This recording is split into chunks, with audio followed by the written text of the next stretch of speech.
Fighters Only magazine, we're here in Stockholm, Sweden. It's Friday, one day before UFC on Fuel TV 9, being headlined by this man, Gegard Mousasi, finally making his UFC debut. It's been a bit of a twisted road getting here via Strikeforce and affliction negotiations and so on, but you're here at last.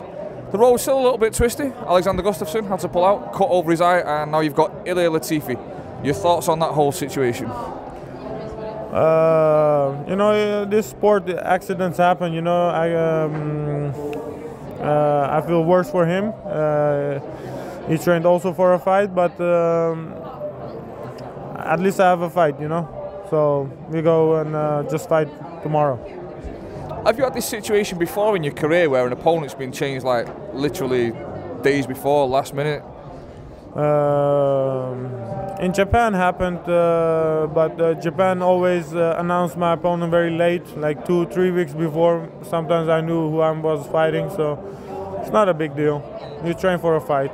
No, not a big deal seems to kind of be your catchphrase. You're a little bit like Fedor Emelianenko and Gunnar Nelson. Your face never seems to change, you know? Does anything ever like disturb you or make you unhappy or angry? Yeah, I have a lot of disappointments, you know, but I don't feel like I should express it every time. Yeah. I'll tell you what did make you angry was your house was burgled. I think 2 weeks ago, was it? They took your PlayStation and a couple other things. Yeah, some headphones, some jewelry, but I don't have any expensive stuff in the house, you know. What can you do, you know? Was that 2 weeks ago, was it? No, maybe longer, I believe. 3-4 weeks ago, maybe. But it's just that kind of thing you really don't need as you're getting ready for a UFC debut. It's kind of disturbing, right? You know, my brother called me. He went in the house first. I was at my mother's house. He called me. He said someone has broken in. To be honest, I didn't feel a lot. I was wondering why I don't feel it. I don't care about it. But you know, you always have to look at positive, you know. If you had been in the house when the guy came in and you caught hold of him, what do you think might have happened?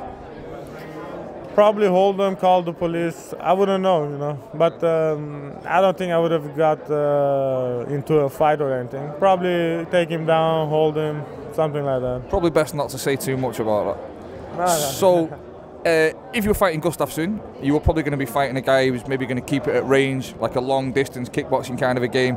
Latifi looks like more of a wrestler. Have you had a look at any videos or anything? Yeah, I've seen. I just was watching one of his fights again. You know, he's a short guy. He's more of a wrestler. Instead of Gustafsson was a tall guy who's a more striker. But you know, I trained for a fight. A little bit different way of fighting, but you know, it's not very difficult. I'm doing this for a long time. You trained for 5 rounds originally, right? Yeah. So, but maybe fight a higher pace. You know, I don't care. My big question is, he's taken the fight late notice. He's had to cut a lot of weight, so I think his cardio might be, you know, good for maybe 1 round. I think he's going to struggle after that.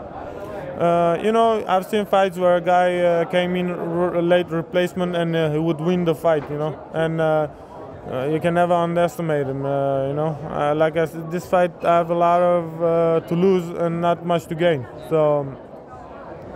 It's a risky fight, but anyway, you know, you can. Every time you step in the cage, you have a chance of losing. Otherwise, we didn't need to go into the cage. But anyway, yeah, I think you know he got nothing to lose, so he's gonna try to just throw wild punches, take me down. So maybe it's gonna be very dangerous. I have to be careful. Are you still in touch with Fedor? I think you don't train together anymore. You used to. Well, I had trained a couple times with him, but I don't have any contact with him. But I think he's happy in Russia. Yeah. So, what's your current training situation look like? Are you training camp for this? Are you doing some kickboxing? Were you at Moosehead Gym?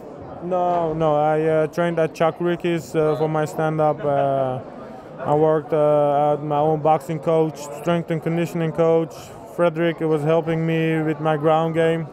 So I had a lot of help and great coaches, and I didn't came short on training. Right. So Chakariki is Tom Herring, was the coach of Peter Aerts, Jerome Labana over the years. I think Hesdy Gerg is now.